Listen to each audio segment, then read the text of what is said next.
28/6 और मुरली की हेडिंग है योग युक्त होने से। मुरली की हेडिंग है योग युक्त होने से स्वतः युक्त युक्त संकल्प बोध और कर्म होंगे। योग युक्त होने से स्वतः युक्त युक्त संकल्प बोध और कर्म होंगे। सदा विजयी बनाने वाले मरणासन्न आत्माओं को जी दान देने वाले सदा श्रेष्ठ कर्म करने और करवाने वाले योगेश्वर शिव बाबा बोले। क्या कहा? जैसे जिस्मानी मिलिट्री को मार्शल ऑर्डर करते हैं, 1 सेकंड में जहां हो जैसे हो वहां ही खड़े हो जाओ। अगर वह इस ऑर्डर को सोचने में व समझने में ही टाइम लगा दे तो उसका रिजल्ट क्या होगा? विजय का प्लान प्रैक्टिकल में नहीं आ सकता। जैसे जिस्मानी मिलिट्री का मार्शल ऑर्डर करे 1 सेकंड में जहां हो जैसे हो सब खड़े हो जाओ। अगर उसके ऑर्डर को उसका मतलब सोल्जर्स सोचने और समझने में टाइम लगा दें तो क्या होगा? रिजल्ट अपोजिट हो जाएगा। विजय का प्लान प्रैक्टिकल में नहीं आ सकता। इसी प्रकार सदा विजयी बनने वाले की विशेषता यही होगी 1 सेकंड में अपने संकल्प को स्टॉप कर लेना। यहाँ पर परमात्मा क्या कहते हैं? हम बच्चे भी क्या हैं? रूहानी मिलिट्री है। तो हमको अपने संकल्पों को स्टॉप करने की पावर होनी चाहिए। जैसे वे जिस्मानी मिलिट्री ऑर्डर में चलती है वैसे ही हमारी शरीर की इंद्रियां हमारे ऑर्डर में चलने वाली बने। तो इसी प्रकार सदा विजयी बनने वाले की विशेषता यही होगी कि 1 सेकंड में अपने संकल्प को स्टॉप कर लेना। कोई भी स्थूल कार्य व ज्ञान के मनन करने में बहुत बिजी हैं, लेकिन ऐसे समय में भी अपने आप को 1 सेकंड में स्टॉप कर लेना। मान लिया जाए आप कोई प्लान बना रहे हैं या आपके अंदर कोई बहुत सारे संकल्प चल रहे हैं और उस समय आपको कहा जाए कि अपने सारे संकल्प स्टॉप कर दो, तो इतनी कंट्रोलिंग पावर, इतनी रूलिंग पावर है कि स्टॉप कहा और संकल्प स्टॉप हो जाए। इसके लिए प्रैक्टिस करनी होती है। जैसे सीखते हैं ना, कार चलाना सीखते हैं, कहाँ ब्रेक लगाना है, कहाँ एक्सीलेटर लगाना है, तो ट्रेनिंग लेते हैं, सीखते हैं, फिर परफेक्ट हो जाते हैं तो अपने आप ही कर लेते हैं, जल्दी से कर लेते हैं। ऐसे ही यहाँ पर भी हमको भी अपने संकल्पों पर ब्रेक लगाना, कंट्रोल लगाने या मोल्ड करने की प्रैक्टिस करनी चाहिए। जो आत्माएं अपने ऊपर इतनी कंट्रोलिंग पावर, रूलिंग पावर इस्तेमाल करती हैं, वे 1 सेकंड में ही स्टॉप कर लेंगे। तो 1 सेकंड में अपने संकल्प को स्टॉप कर लेना। कोई भी स्थूल कार्य व ज्ञान के मनन करने में बहुत बिजी है, लेकिन ऐसे समय में भी अपने आप को 1 सेकंड में स्टॉप कर लेना। इसके ऊपर बाबा ने एक वाणी चलाई है, रूलिंग पावर, कंट्रोलिंग पावर। ये हम सब बच्चों को अपने शरीर रूपी कार को चलाने की प्रैक्टिस करनी चाहिए। जैसे वे लोग यदि बहुत तेजी से दौड़ रहे हैं व कशमकश के युद्ध में उपस्थित हैं, वे ऐसे समय में भी स्टॉप कहने से स्टॉप हो जाएंगे। इसी प्रकार यदि किसी समय यह संकल्प नहीं चलता है अथवा इस घड़ी मनन करने के बजाय बीज रूप अवस्था में स्थित हो जाना है, तो सेकंड में स्टॉप हो सकती है क्या? यानी संकल्प आपके चल रहे हैं और कहा बीज रूप अवस्था में स्थित हो जाओ, तो सारे संकल्पों को एकदम ब्रेक लगा के अपने आप को बीज रूप यानी सोल कॉन्शियस में स्टेज में ले आए। तो बाबा कह रहे हैं अवस्था में स्थित हो जाना है तो सेकंड में स्टॉप हो सकती है क्या?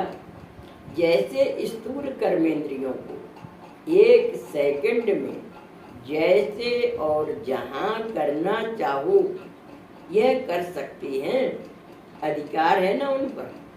जैसे हाथ पैर नाक कान ये इंद्रियां हैं, इन पर कंट्रोलिंग पावर होती है ना। जब चाहे आँख खोलें, जब चाहे बंद कर लें, हाथ को ऊपर कर लें, नीचे कर लें। तो जैसे स्थूल कर्मेंद्रियों को कर लेते हैं, वैसे ये सूक्ष्म हैं शक्तियाँ, मन, बुद्धि और संस्कार। तो इन पर भी हमारी ऐसी ही कंट्रोलिंग और रूलिंग पावर है क्या? उन पर भी हमें ऐसी ही मास्टरी करनी है जैसी हम स्थूल कर्मेंद्रियों पर करते हैं। तो ऐसे बुद्धि के ऊपर और संकल्पों के ऊपर भी अधिकारी बने हो क्या? फुल स्टॉप करना चाहो तो कर सको, क्या ऐसा अभ्यास है? विस्तार में जाने के बजाय एक सेकंड में फुल स्टॉप हो जाए, ऐसी स्थिति समझते हो क्या? यानी विस्तार में न जाए, संकल्प विकल्प न आए और जैसे स्टॉप कहा वैसे ही एक सेकंड में फुल स्टॉप हो जाए, ऐसी स्थिति समझते हो अपनी? जैसे बाबा एक उदाहरण दे रहे हैं, जैसे ड्राइविंग का लाइसेंस लेने जाते हैं तो जानबूझकर भी उनसे तेज स्पीड करा के फिर फुल स्टॉप कराते हैं, वह बैक कराते हैं। उल्टी गाड़ी चलाओ, बैक में ले जाओ, तो यह भी प्रैक्टिस है ना। तो अपनी बुद्धि को चलाने और ठहराने की भी प्रैक्टिस करनी है। जैसे स्थूल कार या गाड़ी अपन चलाते हैं, लाइसेंस लेने जाते हैं, तो वो क्या कराते हैं? एकदम तेज स्पीड से चला पाएंगे और फिर एकदम लगाएंगे, कहेंगे ब्रेक, स्टॉप। तो अगर तेज स्पीड से एकदम स्टॉप कर दिया तो पास, और अगर स्टॉप कहा यहाँ और आपने आगे चल कर के स्टॉप करा तो लाइसेंस कैसे देंगे? कभी कभी ऐसा हो जाता है ना कि आप गाड़ी चला रहे हो, बच्चा सामने आ गया और आपको एकदम ब्रेक लगाना पड़ा, तो आप लगा सकते हो क्या? तो ऐसी स्टेज को सब, जो स्टेज सर्टिफिकेट देने वाले होते हैं ना, तो सब पहले परीक्षा लेते हैं, फिर उसके बाद ड्राइविंग लाइसेंस देते हैं। तो बाबा भी हम बच्चों को ऐसे ही रूहानी सोल्जर बना रहे हैं। तो हम बच्चों के अंदर भी ऐसी सारी विशेषताएं होनी चाहिए। तो यह प्रैक्टिस है ना। तो अपनी बुद्धि को चलाने और ठहराने की भी प्रैक्टिस करनी है। कमाल तब कहेंगे जब ऐसे समय पर एक सेकंड में स्टॉप हो जाए। निरंतर विजयी वह जिसके युक्त युक्त संकल्प व युक्त युक्त बोल व युक्त युक्त कर्म हो। और बाबा सर्टिफिकेट दे रहे हैं उस बच्चे को कि जब इस निरंतर विजयी वह जिसके युक्त युक्त संकल्प हो, युक्त युक्त बोल हो और युक्त युक्त कर्म हो, वह जिसका एक संकल्प भी व्यर्थ ना हो, वह तब होगा जब यह प्रैक्टिस होगी। मानो कोई ऐसी सर्विस है जिसमें फुल विजयी होना होता है, तो ऐसे समय भी स्टॉप करने का अभ्यास करो। कई ऐसी नौकरी है जहाँ पर फुल अटेंशन देना पड़ता है, फुल विजयी होना होता है, तो बाबा कह रहे ऐसे समय में भी अभ्यास करें, स्टॉप करने का अभ्यास करो। अभी समय ऐसा आ रहा है जो सारे भंगोर को आग लगेगी।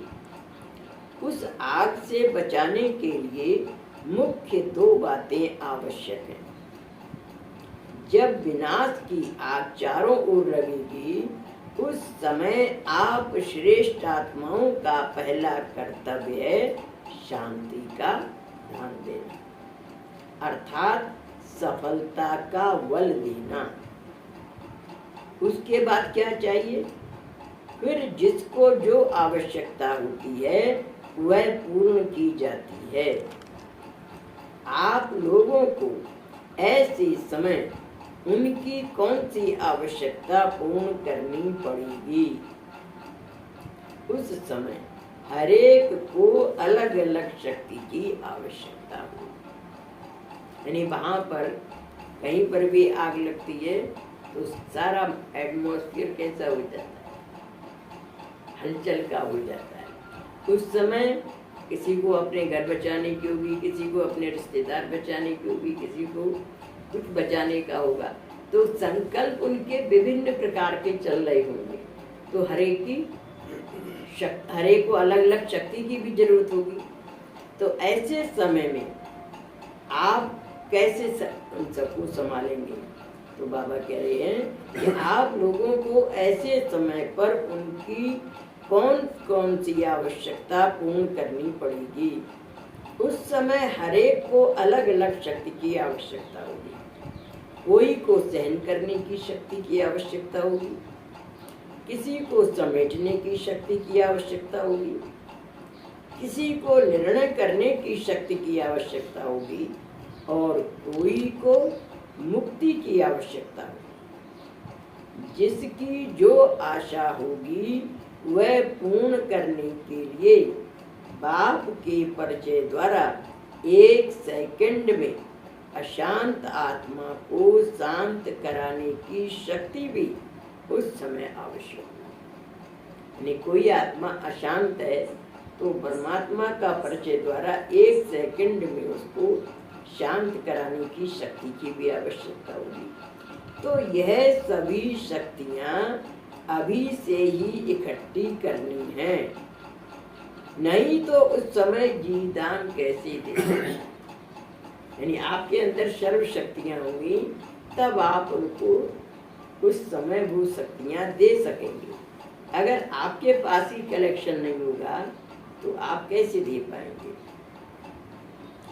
तो यह सभी शक्तियाँ अभी से ही इकट्ठी करनी है, नहीं तो उस समय जीदान कैसे दे सकेंगे।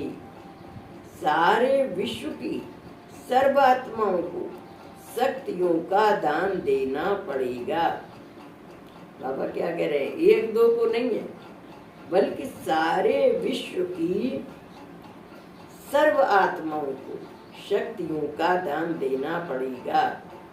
सारे विश्व की सर्व आत्माओं को शक्तियों देने का स्टॉक जमा करना है, जो स्वयं भी अपने को शक्ति के आधार पर चला सकें और दूसरों को भी दे सकें। यानी आपके पास इतना स्टॉक हो जो आप भी शक्तियों के आधार पर अपने आप को चला सकें और दूसरों को भी दे सकें। दूसरों को कैसे देंगे?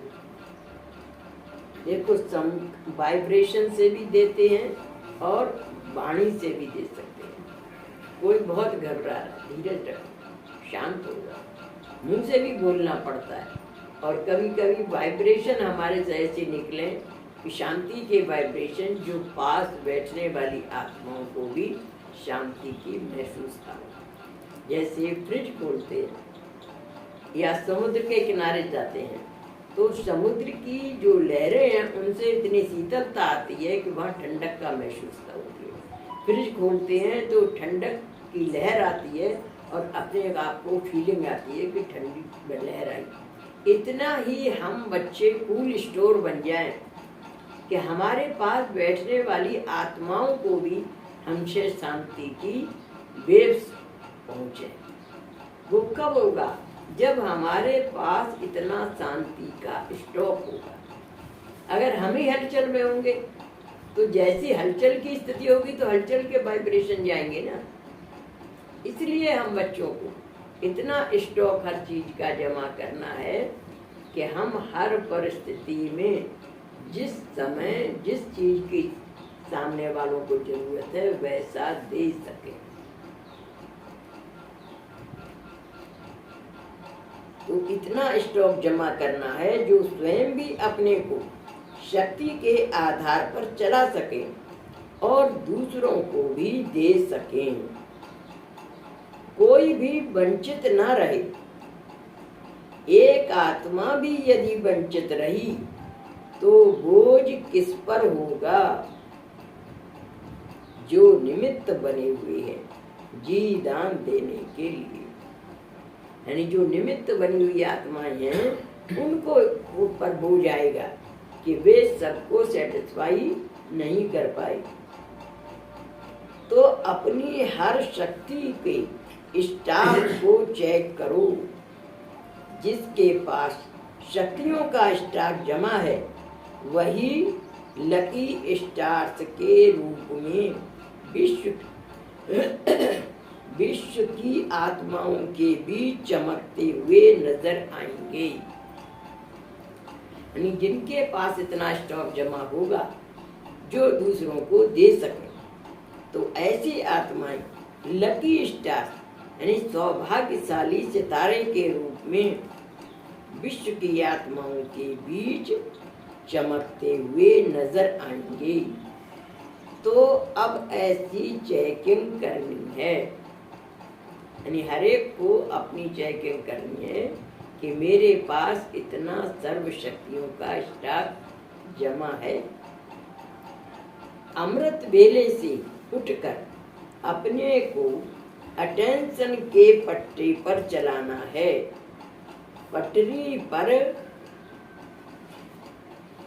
पटरी पर गाड़ी ठीक चलेगी ना। हमारे ऊपर सारे विश्व की जिम्मेवारी है, सिर्फ भारत की नहीं। क्या कह रहे हैं बाबा? कि केवल भारत की ही नहीं है, सारे विश्व की आत्माओं की जिम्मेवारी आपके ऊपर है। जो ऐसा समझेंगे, समझते हुए स्टॉक को जमा करेंगे तो वे ही लकी स्टार्स कहलाएंगे। श्रेष्ठ आत्माओं का हर कर्म महान है ना, तो यह चेकिंग करनी है। सारे दिन में कोई ऐसा बोल तो नहीं बोला, व मनसा में कोई व्यर्थ संकल्प तो नहीं चला, या कोई कर्म रॉन्ग तो नहीं हुआ।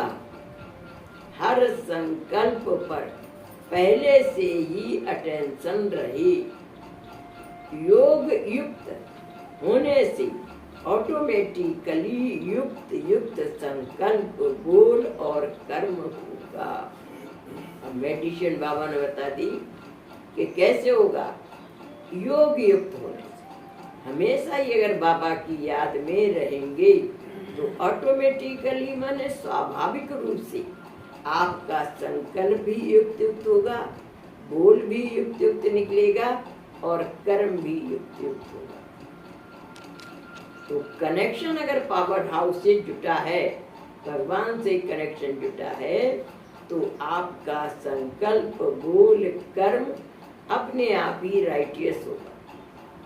क्योंकि परमात्मा गाइड करने वाला है ना, उससे हमारा कनेक्शन जुड़ा है, तो वो हमें सही राह पर ही ले जाएगा। ना हमारे दिमाग में गलत संकल्प आएगा, ना बोल निकलेगा, ना कर्म होगा। एकदम बाबा कैसे हैंडलिंग करता है, कभी कभी इसमें हम पढ़ते हैं, सुनते हैं मैसेज कि कैसे कैसे तत्काल उसका माइंड में एक क्रॉस आया और उसने वैसे कर लिया। टचिंग किसने दी? परमात्मा। तो परमात्मा किसकी मदद करता है? जो योग युक्त रहते हैं। इसलिए हम बच्चों को हमेशा ही बाबा से कनेक्शन जुटे रखना चाहिए। कनेक्शन जुड़ा होगा तो आपका एकदम मतलब बाबा की तरफ से इशारा मिल जाएगा। एक भाई का अनुभव था कि कार उसकी बिल्कुल इतना सा विलास्त भर था और गड्ढा था, उसमें जाकर गिर जाती, लेकिन बाबा ने कैसे उसको एकदम बचा लिया कि वो स्टीयरिंग उसने घुमा दिया और कार बच गई। तो परमात्मा बचाने वाला है। पलक झपकते से ही तो वो गिर जाता गड्ढे में। से अनुभव हमारे परिवार में। तो ऐसे बचाने वाला कब है? बचाने वाला जब हमारा कनेक्शन उसके हाथ में, उसके साथ में। तो परमात्मा भी हम बच्चों को वैसे रखता है जिम बालक राखी महतारी। जैसे माँ होती है ना, बच्चे की हर समय रक्षा करती है, ऐसे ही परमात्मा बंधा हुआ है हम सब बच्चों की रक्षा करने के लिए। लेकिन किसकी रक्षा करेगा? जिसका उस पर फेथ होगा, विश्वास होगा। इसलिए हम बच्चों को हमेशा निरंतर याद करने के लिए जो कहा जाता है वो इसलिए ही बाबा कहते हैं। ऑस्ट्रेलिया वालों ने एक बार पूछा कि बाबा लास्ट में हमारा क्या होगा?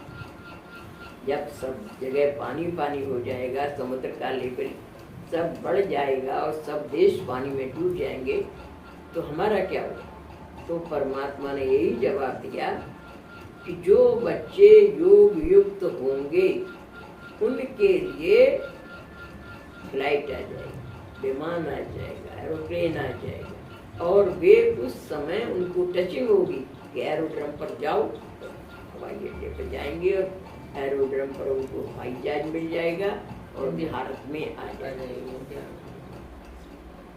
इसलिए लास्ट के समय में बचाने के लिए, प्रोटेक्शन देने के लिए दादी जी ने क्या कहा था कि जो बीके कॉलोनी है, वो बीके कॉलोनी वालों से कहा था कि लास्ट में अगर फॉरेनर्स आएंगे तो आप लोगों को अपने मकानों में शेल्टर देना होगा, क्योंकि बाबा का जो इक्विपमेंट है वो कम पड़ गया, तो कहाँ जाएंगे वो लोग? तो उन्होंने कहा हाँ दादी, हम अपने अपने मकानों में ठहराएंगे। तो पहले से ये सारी प्लान है, क्योंकि जो कुछ होना है बाबा को तो सब मालूम है ना, तो इसलिए उन्होंने पहले से बता दिया।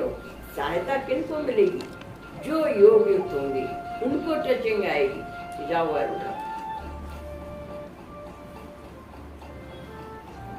अच्छा, महावाक्यों का सार है। पहला पॉइंट है, सदा विजयी बनने वाले की विशेषता यही होगी कि वह एक सेकंड में अपने संकल्प को स्टॉप कर लेगा। यानी सदा विजयी बनने की विशेषता क्या होगी कि हम अपने संकल्पों पर एक सेकंड में स्टॉप लगा सकते। इसकी प्रैक्टिस हमें करनी चाहिए। जैसे कभी किसी से तू में हो जाए, आप देखिए, फिर उसके बाद कितने संकल्प चलते हैं और वहां एकदम माइंड को ब्रेक लगाइए, नहीं सोचना, एक संकल्प भी नहीं सोचना। तब देखिए कि आपकी कंट्रोलिंग पावर है माइंड पर। संकल्प फिर भी अगर आ रहे हैं, माना कंट्रोलिंग पावर नहीं है, इसकी प्रैक्टिस करनी होती है। जब तक आपके माइंड स्टेबल नहीं है, आप बैठ जाइए, बाबा को याद कर लीजिए, अव्यक्त वाणी की पुस्तक ले लीजिए, एक गीत सुन लीजिए, योग लगा लीजिए, अपने माइंड को पहले सेटल करिए, स्थित प्रगति स्थिति बनाइए, फिर दूसरा काम करिए। क्योंकि आप माइंड में कुछ चल रहा है और वैसे ही स्टेज में अगर खाना बना रहे हैं आप, तो खाने में वो वाइब्रेशन आ जाएंगे, खाना सही भी नहीं बनेगा ना। और उस खाने को जो खाएगा उसकी स्थिति भी हलचल की बन जाएगी। इसलिए अपने ऊपर रूलिंग पावर, कंट्रोलिंग पावर, इसका बहुत अभ्यास करना होता है, तब ये कंट्रोलिंग पावर, रूलिंग पावर आती है। आपने जहां कहा ब्रेक वहीं करते हैं। जैसे आप दरवाजा खिड़की हो, जब चाहो तो खोल सकते हो ना, जब चाहो बंद कर सकते हो। ऐसे ही माइंड की उस खिड़की को बंद कर दो, अब नहीं सोचना इसके बारे में एक सेकंड। इतनी कंट्रोलिंग पावर आपके अंदर होनी चाहिए। और इसको क्या होता है, practice makes a man perfect. इसको हलचल के समय इस्तेमाल करके देखो, तब आपको पता लगेगा कि हाँ मेरी कंट्रोलिंग पावर है या नहीं है।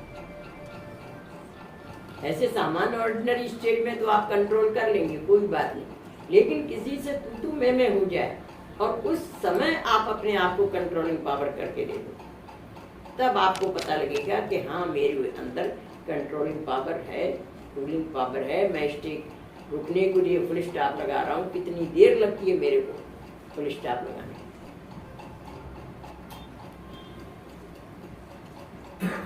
दूसरा पॉइंट है निरंतर विजयी के युक्त युक्त संकल्प, युक्त युक्त बोल व युक्त युक्त कर्म हो। एक संकल्प भी व्यर्थ न हो। यह तब होगा जब अपनी बुद्धि को चलाने और ठहराने की प्रैक्टिस की होगी। इसलिए मैंने कहा कि प्रैक्टिस करो इसकी। Practice makes a man perfect. जितनी आप प्रैक्टिस करेंगे उतने ही आप परफेक्ट बनते जाएंगे। तो एक संकल्प भी व्यर्थ न हो, यह तब होगा जब अपनी बुद्धि को चलाने और ठहराने की प्रैक्टिस की होगी। तीसरी बात, महाविनाश के समय आप श्रेष्ठ आत्माओं का पहला कर्तव्य है शांति का दान देना, और फिर हर एक आत्मा की आवश्यकता अनुसार शक्तियों का दान देना। सबसे पहले तो शांति का दान देना होगा। तो इतना अपने आप को ये भी टैली करो कि हम रैश में कितना आते हैं, हमारे पास इतना शांति का स्टॉक है जो हम सबको दे सकें। इसकी भी बहुत प्रैक्टिस करनी होती है। अगर आपको रैश एकदम आता है, माना अभी शांति का स्टॉक नहीं है आपके पास में, कैसे आ रहा है रैश? गुस्सा तब आता है जब शांति नहीं होती है। और जिसके अंदर शांति है उसको चाहे कोई कितना ही हलचल में लाने की कोशिश करे, शांत बैठा रहेगा, कोई रिएक्ट नहीं करेगा। और कोई ऐसे होते हैं कि बात हो रही है दूसरे की और बीच में ही टांग अड़ा देंगे, अपनी बात जरूर बोल देंगे, क्योंकि उनके अंदर टॉलरेंस पावर नहीं, शांति नहीं। तो हमारी स्टेज कैसी, लड़ाई उनमें हो रही, हम बीच में बोलने जा रहे हैं। हर एक को अपना शरीर की कमांड अपने हाथ में लेनी चाहिए। ये शांति का दान जीवित अजीवित सबको देना पड़ेगा, सबको। वायुमंडल में भटकती हुई अशांत आत्माएं भी शांति का दान चाहिए। अपन क्यों लगाते हैं गुरुवार को भोग, एक अलग रखते हैं हर गुरुवार को।